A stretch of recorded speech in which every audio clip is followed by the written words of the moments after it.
Dans ce monde, les gens vous convainquent toujours de parler de vos problèmes, mais c'est un piège. Montrer votre douleur aux autres, c'est comme saigner à côté d'un requin. Plus vous révélez votre souffrance, plus les gens veulent vous faire du mal. Bien que ce ne soit pas toujours le cas, il est très courant que certaines personnes prennent du plaisir à vous voir souffrir. Certains sont simplement doués pour cacher cette satisfaction derrière une fausse empathie. Réfléchissez-y. Lorsque vous échouez dans un projet et que vous montrez tout votre désespoir, les gens viendront vous patter le dos en disant qu'ils sont désolés pour vous. Mais en même temps, ils voudront connaître tous les détails, juste pour vous humilier sans même que vous le sachiez, en racontant à d'autres à quel point vous étiez incompétent et stupide. Ou, si votre petite amie vous trompe, les gens vous diront que ce qu'elle a fait est mal et que vous êtes mieux sans elle. Mais dans votre dos, ils feront de vous une blague et toute l'affaire deviendra un sujet de rire. Vous vous demandez peut-être pourquoi les gens sont si cruels, et la réponse est simple. Leur but est de se sentir supérieur à vous. Dès qu'ils vous voient dérangé par quelque chose, c'est comme un festin pour eux. Ils ont hâte de se délecter de votre malheur. Mais quand vous agissez comme si rien ne vous dérangeait, vous leur refusez complètement la satisfaction de se sentir supérieur. C'est vrai, apprendre à ne pas montrer vos faiblesses peut finalement devenir votre point fort. Dans cette vidéo, je vais vous expliquer comment devenir un homme impassible. Prenez le contrôle de votre langue. De nos jours, les hommes parlent plus que les femmes, et une raison courante est la surcompensation, c'est-à-dire qu'ils veulent cacher leurs faiblesses en parlant sans cesse, espérant que personne ne verra leurs défauts. Tout le monde peut voir à travers un homme qui parle beaucoup, mais un homme qui reste silencieux est difficile à lire.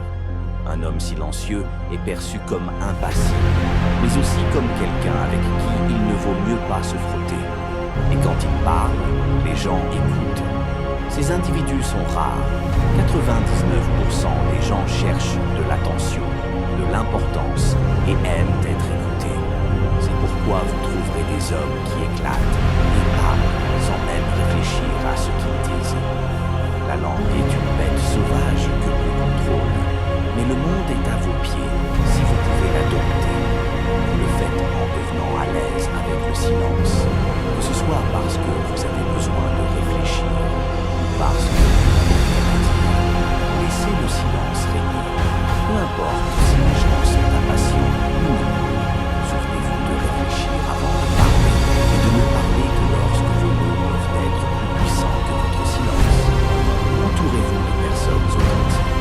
Quels que soient les problèmes que vous avez, il est plus facile de les affronter lorsque vous êtes en bonne compagnie. Il n'est pas nécessaire d'avoir beaucoup de personnes, cela peut même être coûteux. Mais lorsque vous avez ce cercle intime, vous pouvez affronter le monde. Je parle de personnes devant qui vous pouvez pleurer et discuter des plus grands obstacles que vous rencontrez. Dans ce monde extérieur, vous pouvez sembler impassible et complètement sous contrôle, car ne voici pas gérer tous vos problèmes avec ceux en qui vous avez confiance. La vraie richesse est la satisfaction de l'âme. Tout le monde recherche la richesse, tout le monde veut devenir riche. Il n'y a rien de mal à cela. La vraie richesse est la satisfaction de l'âme. Il y a plusieurs façons d'atteindre cette satisfaction. La première est la gratitude quotidienne.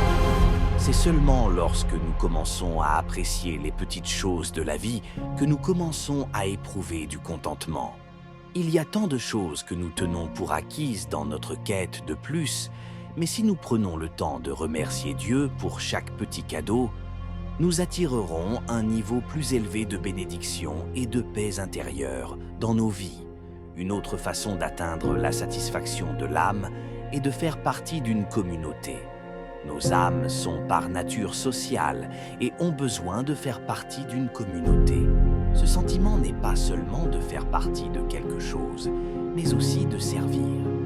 Des études récentes ont montré que le service communautaire guérit de nombreuses formes de dépression et de solitude, car nous touchons à la votre âme qui a besoin de servir.